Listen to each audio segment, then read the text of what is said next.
Teddy's widow, Vicki, is here, and his niece, Caroline, his son, Patrick, whose vote helped make this reform a reality.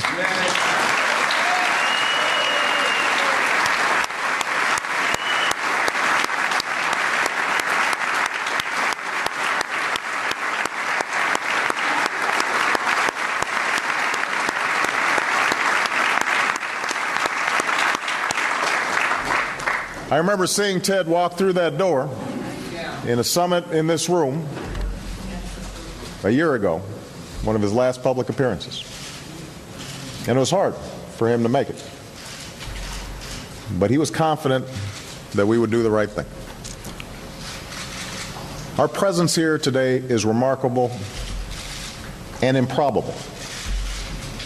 With all the punditry, all of the lobbying, all of the game playing that passes for governing in Washington, it's been easy at times to doubt our ability to do such a big thing, such a complicated thing, to wonder if there are limits to what we as a people can still achieve. It's easy to succumb to the sense of cynicism about what's possible in this country. But today we are affirming that essential truth, a truth every generation is called to rediscover for itself, that we are not a nation that scales back its aspirations. We are not a nation that falls prey to doubt or mistrust. We don't fall prey to fear. We are not a nation that does what's easy. That's not who we are. That's not how we got here. We are a nation that faces its challenges and accepts its responsibilities. We are a nation that does what is hard, what is necessary, what is right. Here in this country, we shape our own destiny. That is what we do. That is who we are. That is what makes us the United States of America. And we have now just enshrined, as soon as I sign this bill, the core principle that everybody should have some basic security when it comes to their health care. And it is an extraordinary achievement that has happened because of all of you and all the advocates all across the country. So thank you. Thank you. God bless you, and may God bless the United States of America.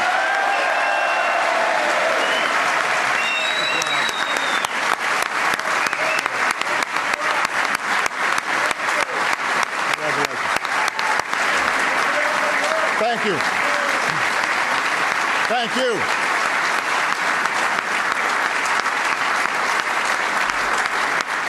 All right.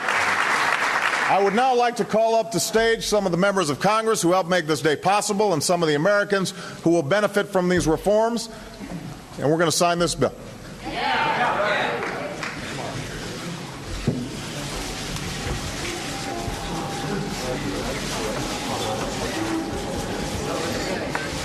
I can do it.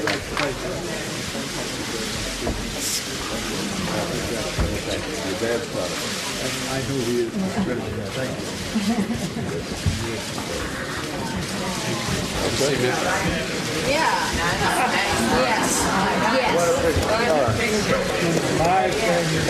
This is going to take a little while.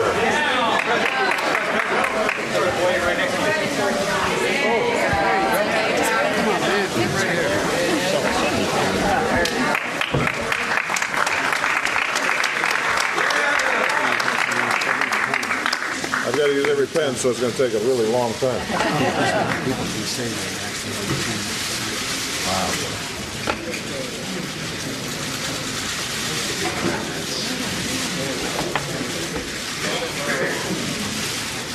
I didn't practice.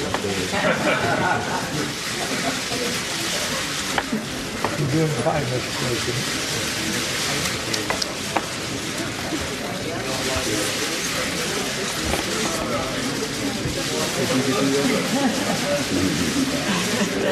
Don't lose your Suzanne.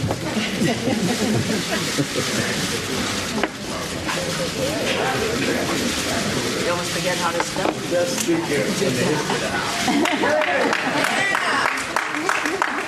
of put down your middle name, Mr. President.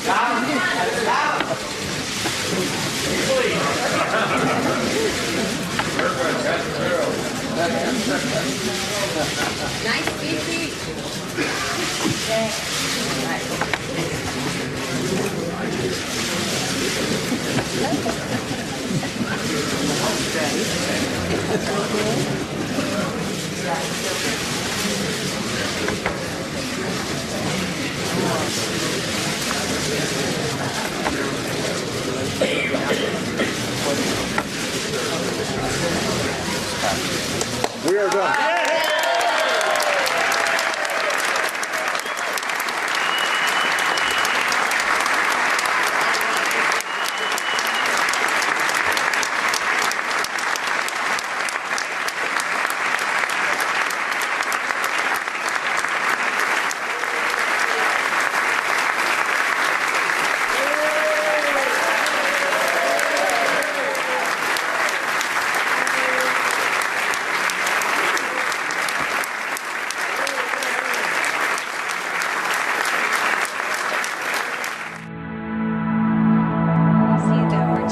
Correspondent Carl Cameron is also standing by because there's still work to be done in the Senate today. Carl, your thoughts on what the president had to say and what we have ahead of us?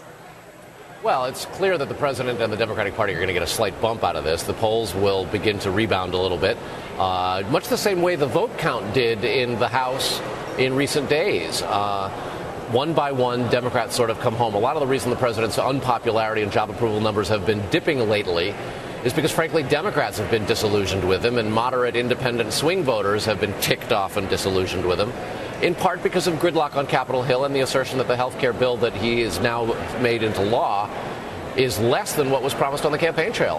The absence of a government-run insurance program has Democrats a little disappointed, frankly. But with this achievement, with the signing of this bill, many of them will go through a momentary increased level of affection for the president, and his numbers should be expected to go up a little bit.